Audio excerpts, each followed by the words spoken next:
செங்கல்பட்டு மாவட்டம் திருக்கழுக்குன்றம் புறவழி சாலையில் உள்ள தனியார் திருமண மண்டபத்தில் தனியார் விவசாய உர தயாரிப்பு நிறுவனத்தின் சார்பில் இயற்கை விவசாயத்தை ஊக்கப்படுத்தவும் மற்றும் விவசாய நிலங்களில் உள்ள மண்ணின் தன்மைக்கேற்ப உரங்களை எவ்வாறு குறைவாக பயன்படுத்துவது தொடர்பாக கருத்தரங்கம் தனியார் நிறுவனத்தின் இயக்குனர் நாராயணன் தலைமையில் நடைபெற்றது. இதில் திருக்கழுக்குன்றம் மற்றும் அதன் சுற்றுப்புற கிராமங்களில் சேர்ந்த 500க்கும் மேற்பட்ட விவசாயிகள் கலந்து கொண்டனர். இந்நிகழ்ச்சியில் தனியார் உரம் தயாரிப்பு நிறுவன இயக்குனர் நாராயணன் இந்நிகழ்ச்சியை துவக்கி வைத்தார். விளை நிலங்களில் அளவு அதிகமாக ரசாயன உரங்களை பயன்படுத்துவதை விவசாயிகள் குறைக்க வேண்டும் என்பதற்காகவும் மற்றும் இயற்கை விவசாயத்தை ஊக்கப்படுத்துவதற்காக விவசாயிகளுக்கான இந்த கருத்தரங்கம் நடத்தப்பட்டது. மேலும் நடமாடும் மண் பரிசோதனை வாகனம் மூலம் நாள் ஒன்றுக்கு 30 மண் பரிசோதனைகளை மேற்கொள்ள முடியும். விவசாயிகள் தங்கள் கிராமத்தின் அருகே உள்ள உரக்கடைகளில் மண் பரிசோதனை செய்து வாகனத்தை அணுகுவதற்கான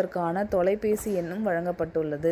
இலவசமாகவோ இந்த மண் பரிசோதனை மேற்கொள்ளப்படும் என தெரிவிக்கப்பட்டுள்ளது. மேலும் கருத்தரங்கம் வளாகத்தில் நெல் மற்றும் தர்பூசணிக்கான உரங்கள் தொடர்பான ஸ்டால்கள் அமைக்கப்பட்டிருந்தன. மேலும் நெல் பயிர்களில் மருந்து தெளிப்புக்கான ட்ரோன் காட்சிப்படுத்தப்பட்டிருந்தது. இது தவிர கிராமங்களுக்கு நேரடியாக சென்று விளைநிலங்களின் மண் பரிசோதனை செய்வதற்கான நடமாடும் மண் பரிசோதனை வாகனமும் காட்சிப்படுத்தப்பட்டிருந்தது. தமிழ்நாடு அரசின் சுற்றுலாத்துறை சார்பில் ஆண்டுதோறும் மாமல்லபுரத்தில் இந்திய நாட்டிய விழா தொடங்கி நடைபெற்று வருகிறது. செங்கல்பட்டு மாவட்டம் மாமல்லபுரம் உலக புகழ்பெற்ற சுற்றுலா தலமாக விளங்குகிறது. கடற்கரை கோவில், 5 ரதம், வெண்ணெய் உருண்டை பாறை, அர்ஜுனன் தபசு, புலி குகை உள்ளிட்ட புராதன சின்னங்களை கண்டுகளிக்க நாள்தோறும் ஆயிரக்கணக்கான சுற்றுலா பயணிகள் வருவது வழக்கம். சுற்றுலா பயணிகளை மகிழ்விக்க தமிழ்நாடு அரசு சுற்றுலாத்துறை சார்பில் ஆண்டுதோறும் டிசம்பர் மாதம் இறுதியில் துவங்கி ஜனவரி மாதம் வரை 30 நாட்கள் நாட்டிய விழா நடைபெற்று வருகிறது.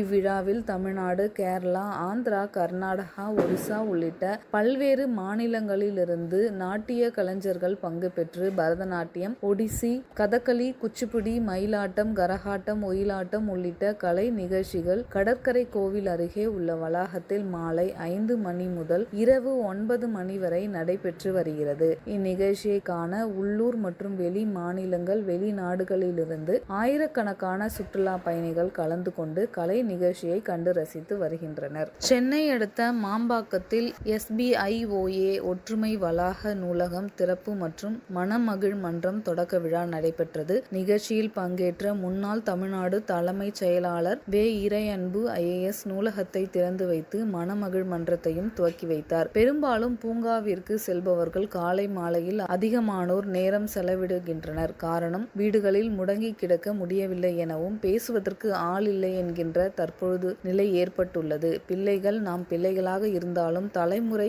வித்தியாசம் காரணமாக இடைவெளி உருவாகிவிட்டது. இன்றைய சிறுவர்கள், இளைஞர்கள் உலகம் மிகவும் வேகமானது. அதனை புரிந்து கொள்ள வேண்டும். அவர்கள் நம்மோடு நேரம் செலவிடுவார்கள் என எண்ண முடியாது. அதனால் ஏற்படும் மன அழுத்தம் ஏற்படாமல் இருக்க ஏதோ பிடித்த பணியில் ஈடுபடுத்திக் கொள்ள வேண்டும் எனவும், நூலகத்தில் புத்தகங்களை வாசிக்க வேண்டும் அல்லது வாசகர் வட்டத்தை அமைத்து மற்றவர்களுக்கு வாசித்து காட்ட வேண்டும் எனவும், நூலகம் விரிவாக்கம் அடைவதை காட்டிலும் அந்த நூலகத்தில் எத்தனை பேர் படித்து செல்கின்றனர் என்பதை நான் முக்கியமாக அறிந்து கொள்ள வேண்டும் என இறையன்பு பேசினார். இந்நிகழ்ச்சியில் கலைமாமணி, ஏர்வாடி ராதாகிருஷ்ணன் மற்றும் SBIOA ஒற்றுமை வளாக நிர்வாகிகள் கலந்து கொண்டனர். தமிழ்நாடு தீயணைப்பு மற்றும் மீட்பு பணித்துறையின் வடமேற்கு மண்டல அளவிலான விளையாட்டு போட்டிகள் செங்கல்பட்டு மாவட்டம் காட்டாங்குளத்தூரில் நடைபெற்றது. இப்போட்டிகளில் செங்கல்பட்டு, காஞ்சிபுரம், திருவண்ணாமலை, வேலூர், ராணிப்பேட்டை, திருப்பத்தூர் மாவட்டம் என மொத்தம் 7 மாவட்டங்களில் சேர்ந்த நூற்றுக்கணக்கான தீயணைப்பு வீரர்கள் உற்சாகத்துடன் பங்கேற்றனர். இதில் வீரர்களுடன் உடல் வலிமை மற்றும் திறமையை சோதிக்கும் விதமாக ஓட்டப்பந்தயம், கயிறு ஏறுதல், ஏணி ஏறுதல் மற்றும் கபடி உள்ளிட்ட பல்வேறு போட்டிகள் நடத்தப்பட்டன.